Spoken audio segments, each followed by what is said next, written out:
Exim ব্যাংকের সাবেক chairman Nazrul Islam মজুমদারকে গ্রেপ্তার করেছে আইনশৃঙ্খলা বাহিনী। মঙ্গলবার রাতে রাজধানীর গুলশান থেকে তাকে গ্রেপ্তার করা হয়।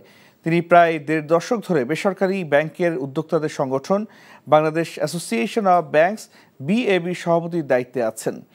আমানতকারী ও ব্যাংকের স্বার্থ রক্ষায় কেন্দ্রীয় ব্যাংক গত ২৯ আগস্ট এক্সিম ব্যাংকের চেয়ারম্যান পদ থেকে নজরুল ইসলাম মজুমদারকে সরিয়ে দেয়। এর আগে গত ২৫ আগস্ট তার এবং তার পরিবারের সদস্যদের ব্যাংক হিসাব স্থগিতের নির্দেশ দেয় বাংলাদেশ ব্যাংকের আর্থিক গোয়েন্দা বিভাগ BFIU।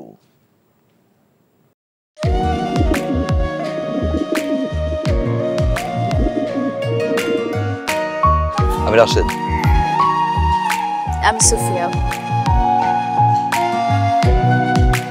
আপনার পোষা কবুতর, আপনার মায়া এখনো ছাড়তে পারেনি, এই জন্য উড়ে চলে আসছে। মায়া হচ্ছে ম্যাজিকের মতো, একবার মায়া বললে সহজে ভোলা যায় না।